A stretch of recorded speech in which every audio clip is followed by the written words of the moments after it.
everyone, welcome to Language House. This is Sohrab Ahmed Khosravi, and today we are discussing about a very important thing. Hello dear viewers, hope you're fine and doing well. Can you see these sentences here? Smith is my student. Smith is very smart and I like Smith. So, can you make these sentences more fluent and smoother? Now, here is how we can do it. First, we can say Smith is my student. Then, instead of Smith, we say he is very intelligent or he is very smart. And I like him. It means instead of Smith, we use he, and instead of Smith, we use him, right? Here we use he is very smart, and instead of Smith here, we use him, right? So now, Smith is my student, he's very smart, and I like him. This is more fluent and smoother. How it happens? We use pronouns instead of nouns to make our sentences smoother, shorter, and more fluent. Therefore, today we are studying about pronouns. What are pronouns? Pronouns are words that are used instead of nouns to avoid the repetition of a noun in a sentence, right? So there are lots of kinds of pronouns, but today we are focusing on two very important and common pronouns. They're subject pronouns and object pronouns. So, dear students, here are the subject pronouns and here are the object pronouns. The subject pronouns are I, we, you, they, he, she, it. And the object pronouns are me, us, you, them, him, her, and it. But before we dive into these, first we have to understand what is a subject and what is an object. Subject is the doer of an action. Subject has three definitions. Subject is the doer of an action, it is the starter of a sentence, and it is the thing that we talk about. And what is an object?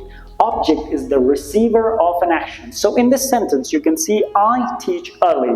Here, what is the subject? So for the first definition, as we said, subject is the starter of a sentence. So I is the starter of a sentence, so I becomes the subject of the sentence. And according to second definition, subject is the doer of an action. Here, what is the action here? Action is here, the verb is teach, right?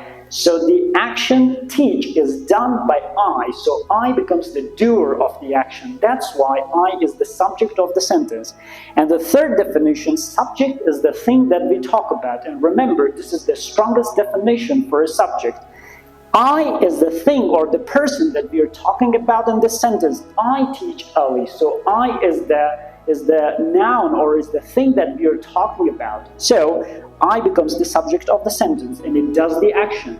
Now, Ali is the receiver of the action because this flow of action is created by the subject and it goes on and it is received by Ali. Now, Ali is the object of the sentence. So, alright dear viewers, we understood what is a subject and what is an object. Now let's dive into subject pronouns and object pronouns. Subject pronouns are used instead of a subject in a sentence, and object pronouns are used instead of an object in a sentence, right? As an example here, Sarah teaches Ali. Now Sarah is the subject of the sentence and Ali is the object of the sentence. That's why we use, instead of Sarah, we use she, because we are using the subject pronouns, because Sarah is the subject. Sarah, so instead of Sarah, she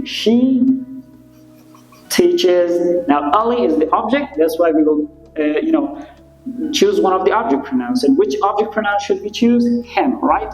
So she teaches him. Now you can see here, instead of Sarah, we are using from the subject pronoun she, and instead of the object, we are using from the object pronoun him. She teaches him. Thanks for watching our video. If you want to watch such videos that are easy and simple, you can subscribe to our channel, hit the like button, and drop your comment in the comment section. Thank you so much. Have a great time. Goodbye.